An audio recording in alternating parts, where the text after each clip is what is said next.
पुरी धाम के पास एक छोटा सा गांव था। उसी गांव में लक्ष्मण नाम का एक गरीब आदमी अपनी बूढ़ी माँ के साथ रहता था। लक्ष्मण दिन भर मजदूरी करता, तब कहीं जाकर शाम को 2 वक्त की रोटी जुट पाती। कई बार तो ऐसा होता कि माँ को खिलाने के बाद वो खुद भूखा ही सो जाता। लेकिन उसके मन में भगवान जगन्नाथ के लिए अटूट श्रद्धा थी।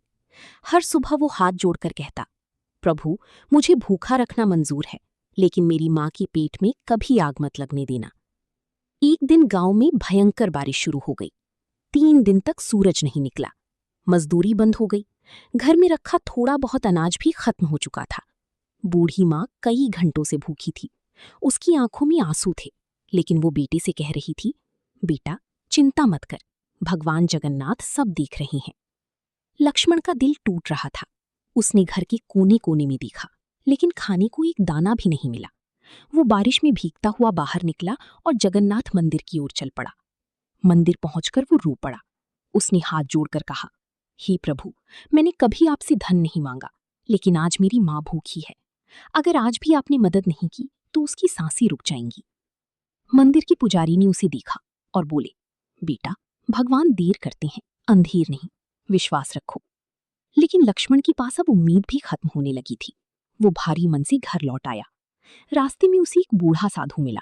साधु पूरी तरह भीगा हुआ था और कांप रहा था। उसने धीमी आवाज में कहा, बेटा, 2 दिन से भूखा हूं, क्या कुछ खाने को मिलेगा? लक्ष्मण की आंखें भर आईं। उसने दुखी होकर कहा, बाबा, मेरे घर में तो मेरी माँ भी भूखी बैठी है। अगर कुछ होता तो आपको जरूर खिलाता। साधु मुस्कुराया और बोला, कोई बात नहीं बेटा, भगवान तुम्हारा भला करेंगे। लक्ष्मण घर पहुंचा तो उसने देखा कि उसकी माँ बेहोश पड़ी थी। भूख और कमजोरी से उसकी हालत बिगड़ चुकी थी। लक्ष्मण माँ के पास बैठकर रोने लगा। तभी दरवाजे पर दस्तक हुई। जब उसने दरवाजा खोला तो सामने एक छोटा सा लड़का खड़ा था। उसके हाथ में गरम गरम भोजन से भरी टोकरी थी। लड़के के चेहरे पर अजीब सी चमक थी। उसने मुस्कुराकर कहा, माँ के लिए भोजन लाया हूँ। लक्ष्मण हैरान रह गया। उसने पूछा, बेटा, तुम्हें किसने भेजा? लड़का बोला, जिन्हें तुमने मंदिर में पुकारा था उन्होंने भेजा है। इतना कहकर उसने टोकरी अंदर रख दी। उसमें गरम खिचड़ी, रोटियां, सब्जी और मिठाई तक थी। इतनी अच्छी खुशबू आ रही थी कि लक्ष्मण की आंखों से आंसू बहने लगी। उसने जल्दी से माँ को उठाया और अपने हाथों से खाना खिलाने लगा।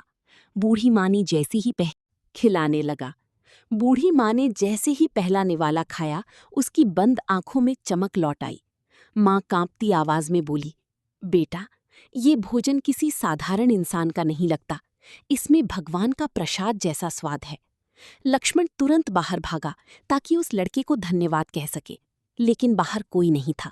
चारों तरफ तेज बारिश हो रही थी, मगर मिट्टी पर किसी के पैरों के निशान तक नहीं थे। उस रात लक्ष्मण सो नहीं पाया। उसके मन में बार बार उसी लड़के का चेहरा घूम रहा था। अगली सुबह गांव में खबर फैली कि मंदिर के गर्भगृह में भगवान जगन्नाथ की मूर्ति के चरणों में कीचड़ लगा हुआ है, जैसे कोई रात में कहीं बाहर गया हो। पुजारी हैरान थे, क्योंकि मंदिर रात भर बंद रहता था। जब लक्ष्मण मंदिर पहुंचा तो उसने देखा कि भगवान की वस्त्र भी हल्की हल्की भीगे हुए थे। पुजारी बोले, आज पहली बार ऐसा चमत्कार हुआ है। लक्ष्मण की आंखों से आंसू बह निकले। उसे तुरंत समझ आ गया कि कल रात उसकी मदद करने वाला कोई साधारण बालक नहीं था। स्वयं भगवान जगन्नाथ उसके घर भूखी भक्त को भोजन कराने पहुंचे थे। वो मंदिर के सामने फूट फूट कर रोने लगा। उसने कहा, प्रभु, मैं आपको पहचान नहीं पाया। तभी पुजारी ने उसके कंधे पर हाथ रखा और बोले, भगवान कभी अपने सच्चे भक्त को अकेला नहीं छोड़ते। जब दुनिया साथ छोड़ देती है, तब जगन्नाथ खुद रास्ता बनाकर आते हैं। उस दिन के बाद लक्ष्मण की जिंदगी बदलने लगी। गांव के लोगों को जब ये चमत्कार पता चला तो सब उसकी मदद के लिए आगे आने लगे। किसी ने अनाज दिया, किसी ने काम दिलाया। धीरे धीरे उसका घर फिर से खुशियों से भर गया। लेकिन लक्ष्मण कभी उस रात को नहीं भूला। हर दिन मंदिर जाकर वो एक ही बात कहता, हे जगन्नाथ, जिस दिन मैं भूखे को भोजन कराऊंगा, उसी दिन समझूंगा कि मैंने आपकी सच्ची पूजा की है। समय बीतता गया। अब लक्ष्मण खुद मंदिर के बाहर बैठकर गरीबों को खाना खिलाने लगा। लोग पूछते, तुम इतना सब क्यों करती हो?